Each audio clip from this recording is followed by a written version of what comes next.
नमस्कार. सिटी न्यूजच्या बातमीपत्रात प्रेक्षकांचं मनपूर्वक स्वागत. बातमीपत्राची सुरुवात करूया सुविचार मालेने.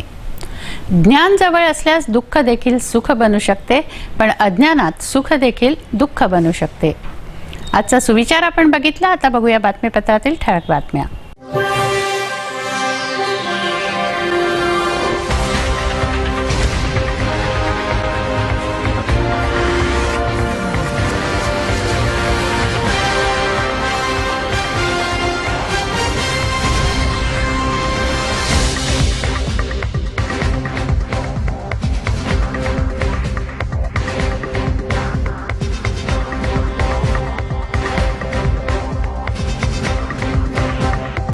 बातमीपत्रात वेळ झाली आहे विश्रांतीची. विश्रांतीनंतर पुन्हा भेटू. पहा फक्त सिटी न्यूज.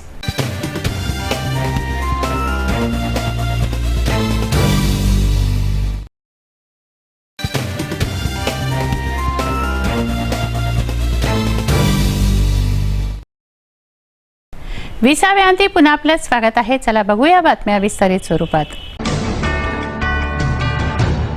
स्थानिक काँग्रेस नगर येथे दैनिक नवभारतचे जिल्हा प्रतिनिधी त्रिदीप वानखडे यांना 4 ते 5 राजकीय कार्यकर्त्यांनी मारहाण केली.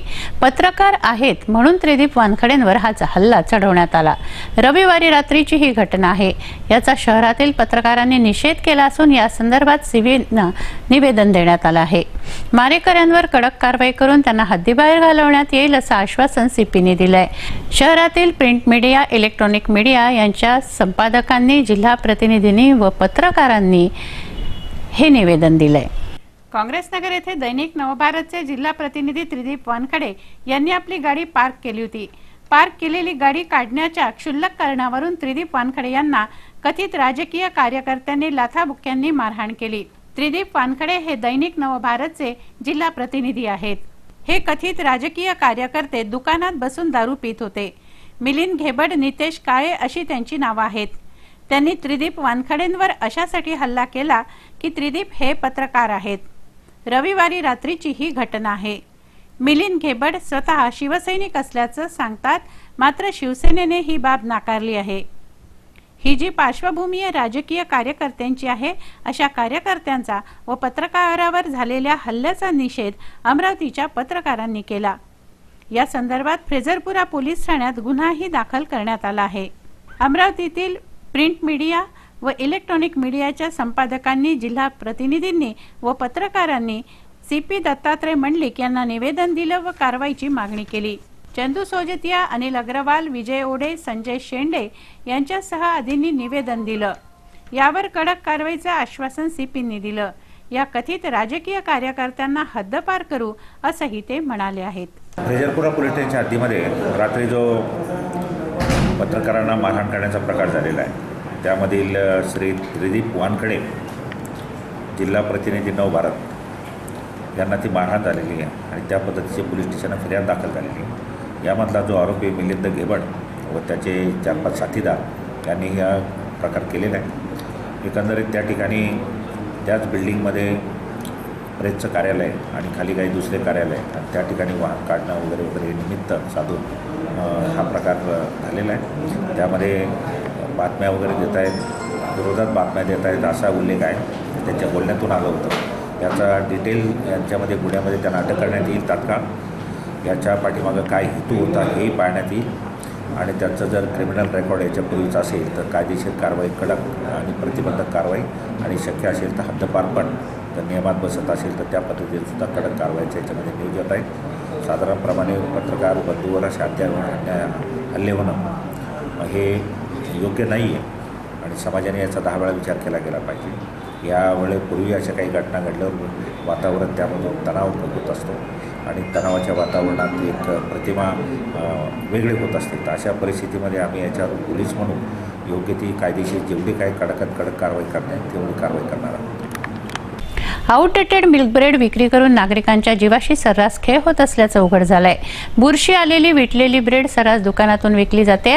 अनावधानाने हे खाण्यात आल्यास जीवावर बेतू शकते. विशेष म्हणजे विक्रेते याबद्दल गंभीर नाहीत. याबाबत अन्न व औषध प्रशासनाकडे दाद मागण्याच्या तयारीत नागरिक आहेत. तेव्हा नागरिकांनो सावधान. रविवारी 2 एप्रिलला श्याम विपिन मनोहर यांच्या वडिलांनी मिल्क ब्रेड खरेदी केली.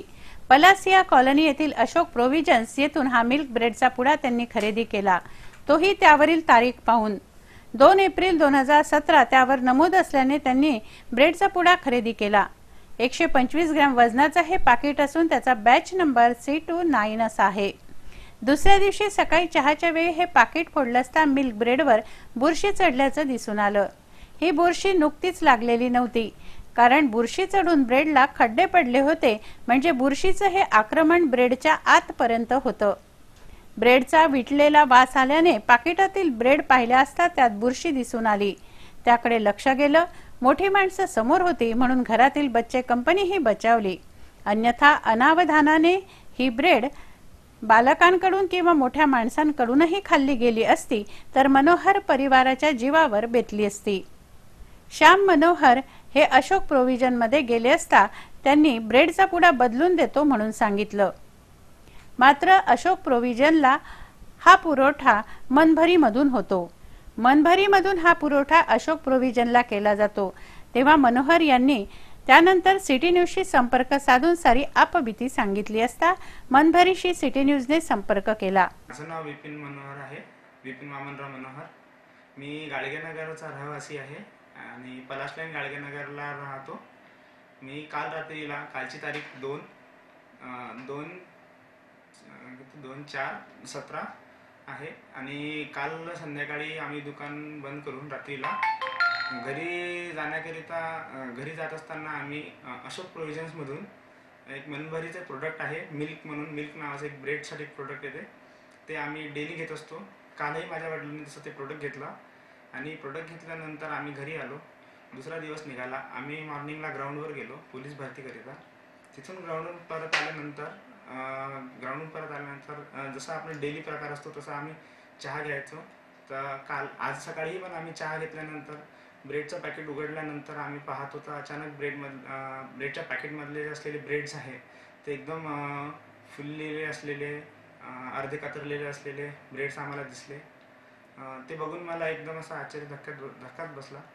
नंतर ते पॅकेट घेऊन आम्ही ज्या दुकानातून आम्ही प्रोडक्ट विकत घेतलं ते प्रोडक्ट किराणा दुकानदाराकडे जाऊन त्यांना सांगितलं की आम्ही हे काल रात्रीला ब्रेडचं पॅकेट नेलं असल्यामुळे आज सकाळी उघडून बघितल्यानंतर त्याच्यामध्ये आम्हाला फुललेले ब्रेड मिळाले.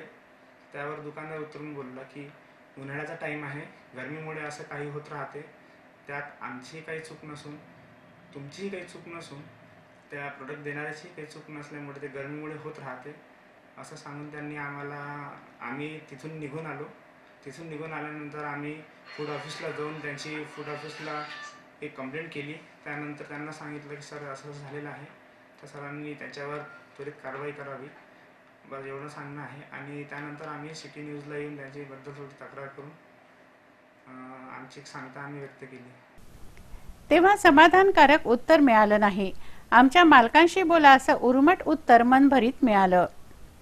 ओमप्रकाश खेमचंदानी मनभरीचे संचालक आहेत. त्यांच्याशी संपर्क साधला असता त्यांचा फोन बिझी व बंद असल्याचं सांगत होता. त्यामुळे बुरशी आलेल्या ब्रेड कशा याचं उत्तर मिळालंच नाही. तेव्हा नागरिकांनो सावधान, माल आउटडेटेड नसला तरी तो जुना असू शकतो हे यावरून सिद्ध होतो. तेव्हा असे खाद्यपदार्थ चोखून दळूनच घेणं योग्य असं आवाहन सिटी न्यूज करतंय. Bureau report, city news. चित्रजोग मार्गावरील कॉटन मार्केट चौकात सोमवारी सकाळी 11 वाजता वाहतुकीचा प्रचंड खोळंबा झाला. या वाहनांच्या गर्दीत गाडगेनगर पोलिसांची गाडी होती, परंतु त्यांनी फक्त गम्यतच बघितली. एक रुग्णवाहिकाही या वाहनांच्या गर्दीत होती. वाहतूक पोलीस नसल्याने वाहतुकीचा खोळंबा झाला हे तर खरेच, परंतु नागरिकही पुढील वाहनांना जाण्यासाठी एका बाजूने रस्ता देत नाहीत, त्यामुळेही हा खोळंबा होतो. शहरातील वाहतुकीची समस्या दिवसेंदिवस जटिल होत चालली आहे. ठिकठिकाणी वाहतुकीचा खोळंबा होतोय. कॉटन मार्केट चौकात सोमवारी सकाळी 11 वाजता वाहतुकीचा प्रचंड खोळंबा झाला. मात्र येथे एकही वाहतूक कर्मचारी हजर नव्हता. वाहतूक कर्मचारी तर नव्हतेच. या गर्दीत गाडगेनगर पोलीस ठाण्याची गाडी होती. 4 पोलीस या गाडीत होते, परंतु एकानेही खाली उतरून वाहतूक सुचारू केली नाही. वाहतूक सुचारू करण्याचं सौजन्य दाखवलं नाही. या वाहनांच्या गर्दीत ॲम्ब्युलन्स देखील होती. अशावेळी अँब्युलन्समध्ये रुग्ण असल्यास व त्याला रुग्णालयात नेण्यास उशीर झाल्यास अनर्थ ओढवू शकतो। या गर्दीतील प्रत्येकालाच आपल्या इच्छित स्थळी जाण्याची घाई होती, त्यामुळे जो तो आपलं वाहन दामटत होता। असं करता करता प्रचंड गर्दी या चौकात झाली। मालवीय चौकाकडून, चित्रा चौकाकडून अशा चारही दिशांनी वाहतुकीचा ओघ या चौकात येतो, तेव्हा येथे वाहतूक पोलीस असणं अत्यंत गरजेचं आहे। जिल्हा परिषदेच्या विषय समिती सभापतींची निवड सोमवारी करण्यात आली। त्यामध्ये समाज कल्याण सभापती म्हणून सुशीला कुकडे तर महिला बाल कल्याण सभापती म्हणून वनिता पाल यांची वर्णी लागली आहे। 3 व 4 चे सभापती जयंत देशमुख व बळवंत वानखडे हे आहेत। मान्यवरांच्या उपस्थितीत ही निवड झाली। विजेत्यांचं अभिनंदन करण्यात आलं। जिल्हा परिषदेच्या विषय समिती सभापतींची निवड सोमवारी करण्यात आली। जिल्हा परिषदेवर काँग्रेसने सेनेच्या सोबतीने सत्ता मिळवली आहे। जिल्हा परिषदेच्या डॉक्टर पंजाबराव देशमुख सभागृहात सभापतींची निवड झाली। समाज कल्याण सभापती म्हणून सुशीला कुकडे तर महिला बाल कल्याण विषय समिती सभापती म्हणून वनिता पाल यांची वर्णी लागली आहे। 3 व 4 चे सभापती जयंत वसंतराव देशमुख तर 3 व 4 चे सभापती बळवंत वसवंत वानखडे यांना विजयी घोषित करण्यात आलं। यावेळी आमदार यशोमती ठाकूर, आमदार वीरेंद्र जगताप, डॉक्टर राजेंद्र गवई, जिल्हा परिषदेचे माजी अध्यक्ष बबलू देशमुख आदी उपस्थित होते। निवड झालेल्या सभापतींचं पुष्पहार घालून अभिनंदन करण्यात आलं।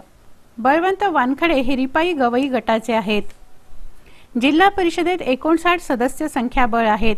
यात सत्तापक्ष असलेल्या काँग्रेसचे 26, राष्ट्रवादीचे 2, शिवसेना 3, रिपाई गवई गट 1 अशी 32 सदस्य संख्या आहे, तर भाजपचे 13, प्रहार 5, युवा स्वाभिमान 2, बसपा, लढा, शेतकरी स्वाभिमान संघटना व अपक्ष असे प्रत्येकी 1 अशी एकूण 27 संख्याबळ आहे। बातमीपत्रात घेऊया काही क्षणाचा विसावा। विसाव्यानंतर पुन्हा भेटू। पहा फक्त सिटी न्यूज।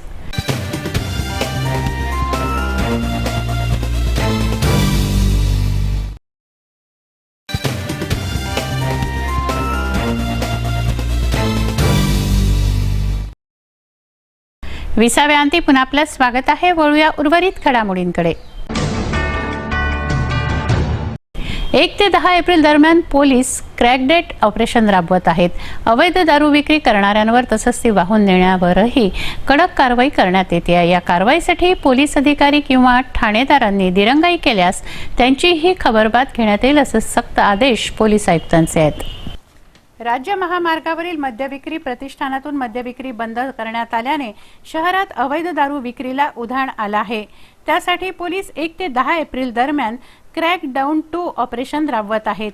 या अंतर्गत अवैध दारू विक्री तसंच अवैध दारूच्या वहनावरही कारवाई करण्यात येते। याशिवाय पोलीस अधिकारी किंवा ठाणेदारांना कारवाई दिरंगाई केल्यास त्यांच्यावरही कारवाईचा बडगा उगारण्याची तंबी पोलीस आयुक्तांनी दिली आहे। दिवसेंदिवस उन्हाचा पारा चढलाय। चैत्रातच वैशाख वणवा पेटल्याने नागरिक हैराण झाले आहेत। रात्री गारवा, दिवसा चढतं ऊन यांनी आजार बळावत आहेत। इरविनमधील लहान मुलांच्या वॉर्डमधील गर्दी वाढली आहे, तर गर्दीमुळे चोरट्यांचं फावतंय असा प्रकार इरविनमध्ये सुरू आहे। वाढत्या उन्हामुळे आजारांचा प्रादुर्भाव वाढला आहे। 43 अंश सेल्सिअस पर्यंत उन्हाचा पारा चढतोय, त्यामुळे आजार बळावत आहेत। सर्दी, खोकला, ताप, डायरिया यांनी नागरिक हैराण आहेत। विशेषतः लहान मुलांमध्ये या आजारांचं प्रमाण अधिक आहे। त्यामुळे इरविनमधील लहान मोठ्या रुग्णांची गर्दी वाढली आहे। औषध विभागात औषधं घेण्यासाठी नातेवाईकांची गर्दी आहे। या गर्दीचा फायदा चोरटे घेत आहेत। नागरिकांच्या खिशातील पैसे, मोबाईल चोरीला जात आहेत। सिक्युरिटी गार्ड बाह्य रुग्ण विभागानजीक तैनात असतात। अन्यत्र कोणतीही सुरक्षा व्यवस्था इरविनमध्ये नाही। व्यसनी भामट्यांचा वावर इरविनमध्ये आहे, मात्र याकडे लक्ष देण्याची गरज कोणालाही वाटत नाही। शहर कोतवाली पोलीस ठाण्याच्या हद्दीतील चोऱ्यांमध्ये वाढ झाली आहे। कोतवाली ठाणे हाकेच्या अंतरावर आहे अशा दुकानं, प्रतिष्ठानांमध्ये चोऱ्या होत आहेत। राजकमल चौकातील mobile shoppe, Krishna mobile shoppe येथे चोऱ्या झाल्या। आता कलिंगा बारमधील 10,000चा कूलर चोरीला गेलाय। सीसीटीव्ही फुटेजमध्ये चोरटे कूलर नेताना दिसत आहेत, मात्र पोलीस कारवाई करत नसल्याची तक्रार संचालकांची आहे। शहर कोतवाली ठाण्याच्या समोरच असलेल्या व तेथून हाकेच्या अंतरावर असलेल्या दुकानांमध्ये चोऱ्या होत आहेत। कलिंगा बारमधील 10,000 रुपये किमतीचा कूलर चोरट्यांनी दुचाकीवरून चोरून नेला। सीसीटीव्ही फुटेजमध्ये हे कैद झालं आहे. मात्र शहर कोतवाली पोलीस काहीही कारवाई करत नसल्याची तक्रार संचालकांची आहे. ऐन उन्हाळ्यामध्ये पाणी पुरवठा कमी होत असल्याने अनेक नगर तहानलेले आहेत. या नगरवासी महिलांनी नगरसेवक चेतन पवार यांच्या नेतृत्वात महाराष्ट्र जीवन प्राधिकरणाला धडक दिली. गेल्या अनेक दिवसांपासून या नगरांमध्ये अत्यल्प पाणी पुरवठा होतोय. याबाबत मजिप्रा अधिकाऱ्यांवर त्यांनी आगपाखडही केली. पुरेशा पाणी पुरवठ्याच्या मागणीसाठी महिलांनी महाराष्ट्र जीवन प्राधिकरणाला धडक दिली. मोतीनगर, जलाराम नगर, किरण नगर 1 व 2 नंबर, भगवान नगर, डहाणे नगर, यशोदा नगर, फ्रेझरपुरा, प्रशांत नगर, किरण नगर या नगरांमध्ये गेल्या काही दिवसांपासून अत्यल्प पाणी पुरवठा होतोय, तर कधी नळच येत नाही. तेव्हा नियमित व पुरेसा पाणी पुरवठा व्हावा अशी मागणी या नगरांमधील महिलांनी अधिकारी प्रशांत भानोटी यांना केली. त्यांना निवेदन दिलं व चांगलीच आगपाखडही केली. कधी 4 वाजता येते तर कधी सकाळी येते आणि तुमचं अजून कोणत्या दिवशी तुम्ही बंद करता हे की अजून फायनल झालं नाही. काय करणार त्याच्यावर? आम्ही तर सध्या आपण जे बंद करायचं म्हणजे पेपरला दिलं आणि डायरी घेत होतो. आज 24 तारखेपासून आम्ही जरा डायरी चालू केली होती. तर मला वाटतं 29, 30 आणि 31 3 दिवस व्यवस्थित चालू होतं. पण ते 1 तारखेला काल 1 तारीख होती, 2 तारीख काल परवा रात्री 1 तारखेपासून लाईट 8:30 पर्यंत बंद होती सगळे. आमचं सप्लाय डिस्टर्ब होता आणि त्याचा परिणाम आजही दिसतोय आपल्याला. साहेब काय झालं हे की आजचं नाही आहे ना, खूप दिवसापासून आहे. बरं कुठं कुठं काय होते, एका एरियात पाणी येते. आता जलाराम नगरमध्ये या वहिनीमध्ये एकीकडे पाणी धो आलं, दुसरीकडे पाणी. आणि आमच्या इकडे मोतीनगरमध्ये पाणी येते चांगलं, तर इकडे एकदम बारीक ठाक होते. किरण नगरचा तोच प्रॉब्लेम. किरण नगरचा तोच प्रॉब्लेम. टायमिंग नाही. किरण नगरमध्ये पाणीच नाही. आम्हाला तिथंच राहतात. आता 5:30चा टाइम होता सकाळचा. तुमच्या रघुवंशी साहेबांना पूर्वी फोन उचलायचे, ते फोन अटेंड नाही करत असतात. त्याला करत नसेल तर काढून टाका ना, त्यांची बदली करून टाका. महाराष्ट्र समृद्धी प्रकल्प शासन राबवतोय. या प्रकल्पांतर्गत शासन व प्रशासन शेतकऱ्यांची कोट्यावधींनी फसवणूक करत असल्याचा आरोप किसान स्वराज्य आंदोलनाने केलाय. शासन GR नुसार जमिनीचे भाव देत नाही असा आरोप किसान स्वराज्य आंदोलनाचा आहे. महाराष्ट्र समृद्धी कॉरिडॉर प्रकल्पातील शेतकऱ्यांची कोट्यावधींनी फसवणूक केली जाते असा आरोप किसान स्वराज्य आंदोलनाने केलाय. शासनाने GR नुसार शेतकऱ्यांना मोबदला द्यावा. ग्रामीण व आदिवासी क्षेत्रातील प्रकल्पग्रस्त शेतकऱ्यांना 2 गुणांकाप्रमाणे मोबदला शासन देतं. असा मोबदला महाराष्ट्रातील शेतकऱ्यांना मिळावा अशी मागणी किसान स्वराज्य आंदोलनाने पत्रकार परिषदेतून केली. पत्रकार परिषदेला प्रमोद तरेकर, विनोद मातने, रामेश्वर सरोडे, अन्सार शेख उपस्थित होते.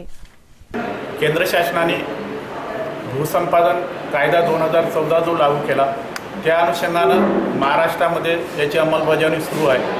आणि 9 फरवरी 2016ला केंद्र शासनाने अनुसूची 1 गुणांक वाढ जी केलेली आहे, त्याच्यानुसार महाराष्ट्र राज्याने गुणांक वाढ 2 करावी हा महत्त्वाचा मुद्दा आहे. 9 फरवरी 2016च्या नुसार 9 फरवरी 2016च्या नुसार वन व महसूल विभागाचं जे नोटिफिकेशन आहे त्याच्यामध्ये बदल करण्यासाठी त्यानुसार शेतकऱ्यांना जो मोबदला पाहिजे आहे 1 वर्षाच्या कालावधीमध्ये अमरावती जिल्ह्यामध्ये 9 फरवरी 2016 ते 31 मार्च 2017च्या कालावधीत 1462 कोटी रुपयाचे अवॉर्ड झालेले आहेत आणि त्यांना 25% रक्कम कमी मिळालेली आहे.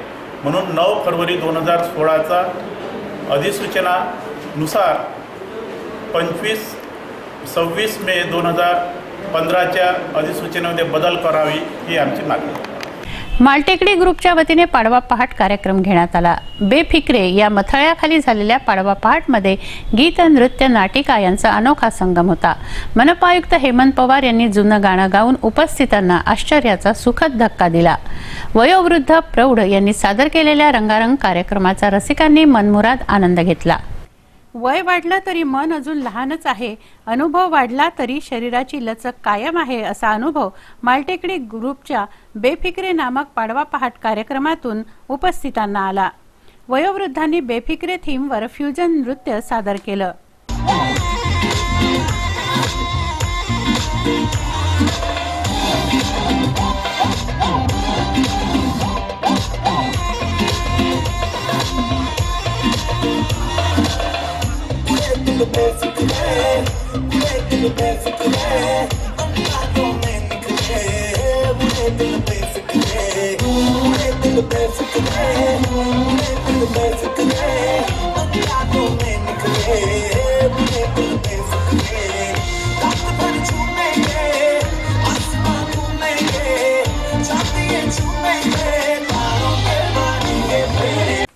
गीत, नृत्य, नाटिका यांचा अनोखा संगम म्हणजे हा पाडवा पहाट कार्यक्रम होता।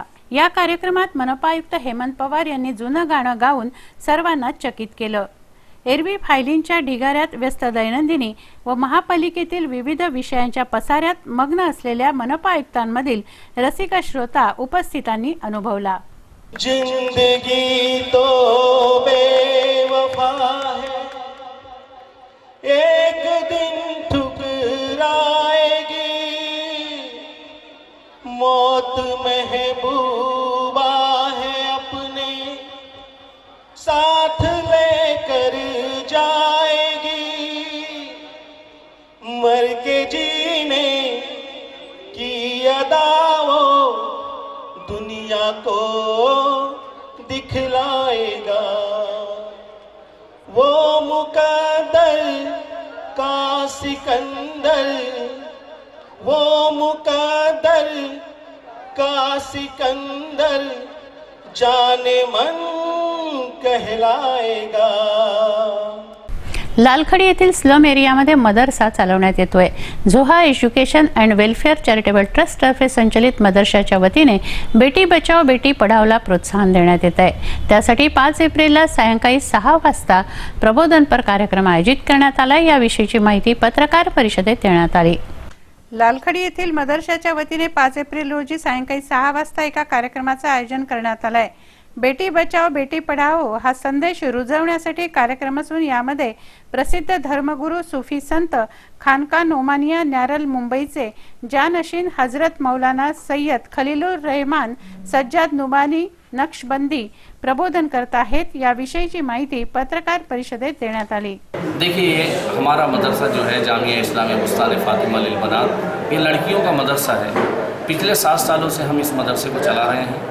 इस मदरसे का मकसद मुस्लिम समाज की बच्चियों में एजुकेशन, ज्ञान और तालीम को बढ़ावा देना है। हम तालीम के साथ साथ उनको English medium school, Urdu medium school, हम इसमें भी उनको, हमारे पास हुकूमत महाराष्ट्र से मंजूर शुदा 2 स्कूलें हैं, इसमें भी दाखिला देते हैं। और इसी तरीके से उसको उनको दूसरे हुनर है, सिलाई क्लास है, फैशन डिज़ाइन है, इसी तरह से कंप्यूटर क्लास है और मेहंदी साजी है। इस तरह के कोर्सेस उनको सिखाते हैं ताकि उनका मोरल बुलंद हो और वो अपने कदमों पर खड़े रह सके। और हमारे पास जो गरीब और अनाथ बच्चियां हैं उनको बग़ैर फ़ीस और बग़ैर किसी डोनेशन के तालीम देते हैं। ये हमारा, और ये जितना भी हमारा ख़र्च है ये सब चंदे पर चलता है। हम ये काम लोगों के सामने लाते हैं ताकि हमारे इस काम से ज़्यादा लोग जुड़े और हमारे इस काम में शरीक हो। और जैसे कि प्रधानमंत्री की जो स्कीम है बेटी पढ़ाओ और बेटी बचाओ, तो हम अमली तौर पर इस काम को कर रहे हैं कि बेटी बचाओ बेटी पढ़ाओ। आज हर समाज में बेटी को जो मकाम मिलना चाहिए वो समाज बेटी को मकाम नहीं दे रहा है। बेटी को एजुकेशन देना, उसको संस्कार सिखाना, उसको अच्छा बनाना, ये हर समाज की जिम्मेदारी है। हम अपनी जिम्मेदारी समझ करके ये काम कर रहे हैं और इसी उन्वान से ये प्रोग्राम हमने मुनक़िद किया है ताकि मौलाना सैयद खलीलुर रहमान साहब नक्शबंदी दामद बरकातुहू लोगों के सामने बच्चियों की तालीम के बारे में, उनकी तरबियत के बारे में, एजुकेशन के बारे में, समाज सेवा के बारे में, देश के लिए हम क्या कुर्बानी दे सकते हैं, अमन व शांति कैसी लाई जा सकती है, इस सिलसिले में वो बात करेंगे। इस तरह से हमारा 3 रोज़ा प्रोग्राम है। श्रीरामनवमी मोठ्या उत्साहाने साजरी केली जाते आहे। श्रीरामनवमी निमित्त शहरातून शोभायात्रा काढल्या जातात। या शोभायात्रा खेळीमेळीच्या वातावरणात निघाव्या असं आवाहन पोलीस आयुक्त मंडलिक यांनी केलंय। शोभायात्रांचं व्हिडिओ शूटिंग होणार आहे। या दरम्यान तलवारी किंवा तत्सम वस्तू हातात असू नयेत अथवा शोभायात्रेत असू नयेत, अन्यथा नंतर कारवाई केली जाईल असं सीपींनी सांगितलंय। दैनिक प्रेरणापुंजचे संपादक अनिल मुणोत यांचा वाढदिवस साजरा करण्यात आला. समाजोपयोगी उपक्रमाने वाढदिवस साजरा झाला. रक्तदान शिबिराचं आयोजन त्यांच्या निवासस्थानी करण्यात आलं. पत्रकार व मित्रमंडळींनी त्यांना वाढदिवसाच्या शुभेच्छा दिल्या. प्रेरणापुंजचे संपादक अनिल मुणोत यांच्या वाढदिवशी रक्तदान शिबिराचं आयोजन करण्यात आलं. पत्रकार कॉलनी येथील त्यांच्या राहत्या घरी झालेल्या रक्तदान शिबिराला भाजपा शहराध्यक्ष जयंत डेहनकर, माजी नगरसेवक मिलिंद बांबल व इष्टमित्र उपस्थित होते. उपस्थितांनी अनिल मुणोत यांना दीर्घायुष्य व आरोग्य लाभावं अशा शुभेच्छा वाढदिवशी दिल्या. प्रेरणापुंज के संपादक श्री अनिल जी मुनोत गत 15 वर्षों से अपने जन्मदिन पर अपने निवास स्थान में रक्तदान का शिविर का आयोजन कर रहे हैं और भर गर्मी में, जबकि रक्त की भारी मात्रा में कमी है, अभी लोग कम रक्त देते हैं, लेकिन अपने जन्मदिन किस तरह मनाना, लोगों को रक्त मिलने को होना, किसी की जान बचने को होना, उस हिसाब से वो अपने घर में रक्तदान शिविर का आयोजन करते हैं. मैं उन्हें उनके भावी कार्य करने के लिए शुभेच्छा देता हूं और बाकी लोगों से भी विनंती करता हूं कि वे भी कृपया अपना जन्मदिन रक्तदान शिविर करके मनाएं. धन्यवाद. एक नजर बातमीपत्रातील अन्य महत्त्वाच्या घटनांवर. अमरावती वृत्तपत्र वितरक संघटनेतर्फे टाउन हॉल येथे वार्षिक सभा घेण्यात आली. कार्यक्रमाचे अध्यक्ष पंकज कडू, सचिव अतुल मानकर, राहुल देकुरवाळे, सुमित इंगोले, दीपक करवा, दिनेश बागडे आदी मान्यवर यावेळी मंचावर उपस्थित होते. मान्यवरांनी दीप प्रज्वलन केलं व सरस्वती मातेच्या फोटोचं पूजन व शिवाजी महाराजांच्या प्रतिमेला हार अर्पण केलं. त्यानंतर कार्यक्रमाला सभेला सुरुवात झाली. वृत्तपत्र वितरकांच्या समस्या मांडण्यासाठी ही सभा घेण्यात आली. सर्वप्रथम आमच्या कार्यकारिणीच्या निदर्शनात सर्वांच्याच समस्या होत्या, ते म्हणजे वृत्तपत्राची जी गाडी नागपूरवरून जी येत होती त्याचं जे टायमिंग होतं ते अनिश्चित टायमिंग होतं. ते टायमिंग वेळेवर व्हावं त्यासाठी त्यांनी वृत्तपत्र विक्रेते मीडियाचे जे मालक आहेत त्यांच्याशी वारंवार संवाद साधला. तसेच वृत्तपत्र इथले जे व्यवस्थापक आहेत संपूर्ण वृत्तपत्र समूहाचे त्यांच्यासमोर पण ही समस्या रोज मांडत आणि मांडताना जी आम्हाला जी अडचण येत होती, वेळेवर ग्राहकापर्यंत त्यांचे वृत्तपत्र आम्हाला पोहोचण्यास अडचण जात होती, ते वृत्तपत्र वेळेवर पोहोचवण्यासाठी गाडी वेळेवर यावी अशी आम्ही वारंवार विनंती त्यांना पत्रकाद्वारे त्यांना करत होतो. आणि त्यामध्ये काही प्रमाणात काय होणार, परंतु आम्हाला यश आलं आणि आज वृत्तपत्राची गाडी आजपर्यंत तरी 5च्या दरम्यान येत आहे. हे त्यांच्या नेतृत्वाचं यश आहे. काय आहे हवामानाचा अंदाज? किती होतं दिवसभराचं तापमान? काय राहील उद्याचं तापमान? नजर टाकूया हवामानाच्या अंदाजावर.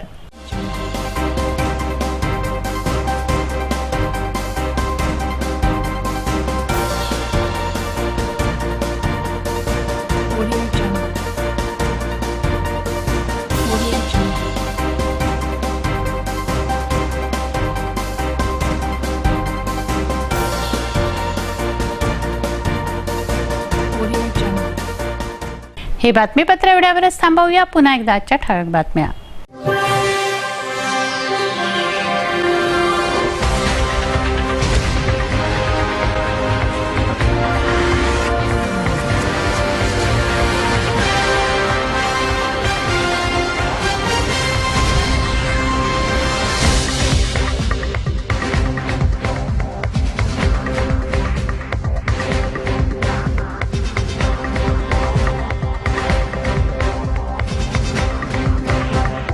वेळ झाली आहे आपली रजा घेण्याची. आपणास काही माहिती द्यायची वा काही सुचवायचे असेल तर आमच्याशी थेट संपर्क करा.